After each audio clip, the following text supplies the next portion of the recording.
actually dates back to 12th century kind of marbling. So that's basically applying floating colors on thick water.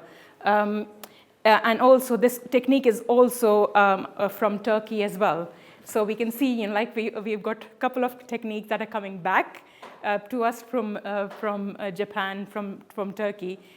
So it's nice to kind of go back to these techniques and really be as creative as possible.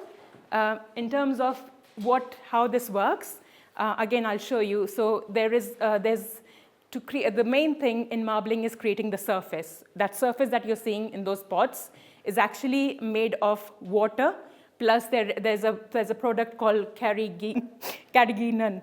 So that's basically it's like a seaweed extract that's used to thicken water. And what will happen if the water is thickened, the colors will float on top. So if you want to do that at home, I can give you instructions, but you have to prepare that water 12 hours prior to you want to do something. So that water I prepared yesterday, and I got it in bottles, so you can try and experiment with it. So it's basically, you can also use at home cornstarch. So you can use cornstarch, and it will give you similar consistency as well. So the aim is that you have to have the colors that are floating on top of water. So that's basically marbling. I'll show you a couple of techniques. They're like really simple things that you can use a comb. If you have a hair comb, you can just use that to create lots of effects on for marbling. So I'll also demo that when I'm going through the demo. And that's, in essence, that's it.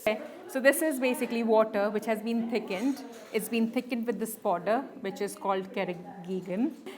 But what you have to do is prepare the water beforehand. So 12 hours before, you have to blend this with water. So every 3 liters, you need to put 3 tablespoons of this, and you blend it thoroughly and keep it aside for 12 hours. So this water I prepared yesterday, and you can see the consistency is very thick.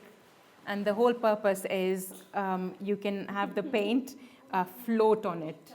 So the marbling is basically you have paint which is floating on a surface. So I'm going to do one step at a time. My recommendation is just have maximum of 2 or 3 colors to get maximum benefit. The more colors you have, the more complicated the designs, and you lose the simplicity of the design. So my suggestion is just a couple of colors, that's it. So I'm going to start off with using, and these are like really thin paints. So you can even do your fabric paints that you have at home, or acrylics, add a little bit of thinner on it. So I'm going to start off putting a couple of dots. So this is not fabric paint? There is fabric paint in here as well, yeah. Dots. So I need to put like some dots. You need to put dots slowly and slowly so it builds up. What we're doing is building up layers of colors in here. And once it forms a circle, we are going to add more.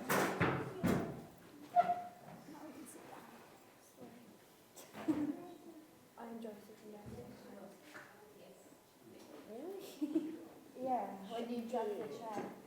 And then you need to build up on colors. So I'm going to build up. I've got blue as a base layer, and I'm going to add a bit of orange.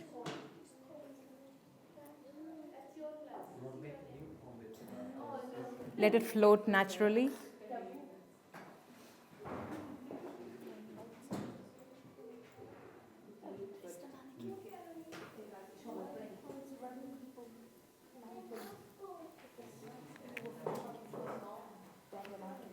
And then you have just like you can use like a toothpick or a needle or a pencil.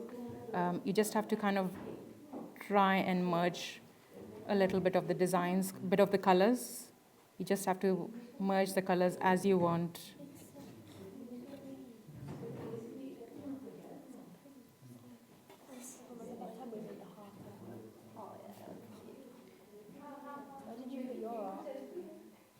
You can be as creative as you want in here.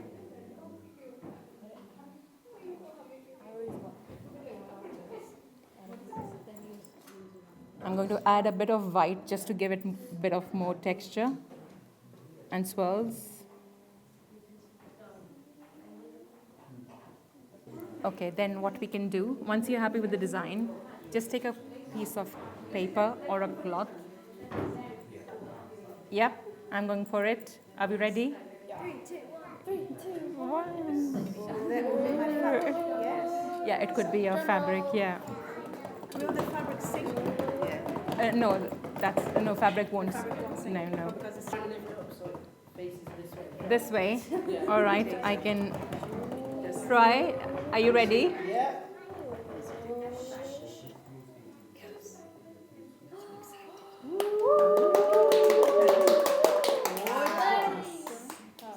Amazing. It's literally, Yeah, nice. it's not how you pronounce it. Learn French. Please. Properly. No, my teacher.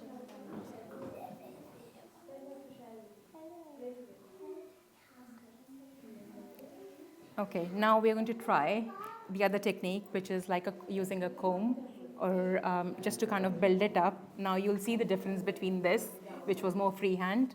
While we use this, you can see the pattern will be straight. Like that one. Yeah, like that one. So this is, I'm just going in straight lines, and my design is going that ways. That's one way. If I want to make it more complicated like that, I'm going for the thinner side. I am going to swirl it from one end to the other.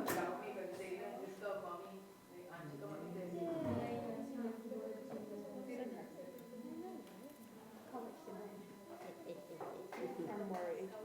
Don't be. I'm going to put it in my room.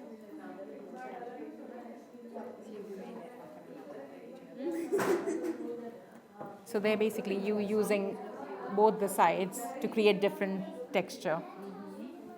And if you want to go further, you can also go back onto here, which I won't do. But you can actually, if I try it just in the middle, just the middle will be going that ways now. The direction is changing. And I'm going to leave it there. How long do you leave the fabric? Just for 10-15 seconds. Are we ready? 3, Are we? 2, 1.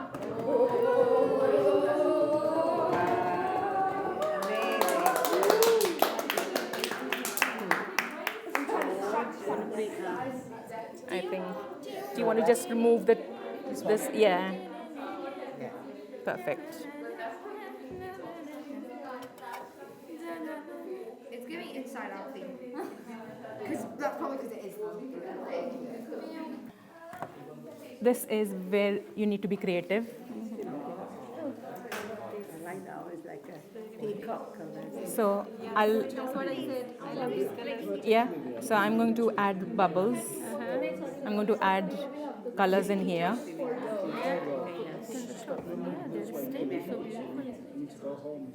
And then what you do is it just gives you kind of a bit of, you can also do, if you want to move it that side, you can also do that. Now it's more beautiful. Yeah. You ready? Teenagers Let's If do it was it. your birthday present, don't you think it would have pink on it? Yeah. Just give it some. I'm going to make mine pink, purple, and white. And see, Because of that You ready? princess character. And then we unfold it. Pony, the one with like Twilight sparkle. Yeah.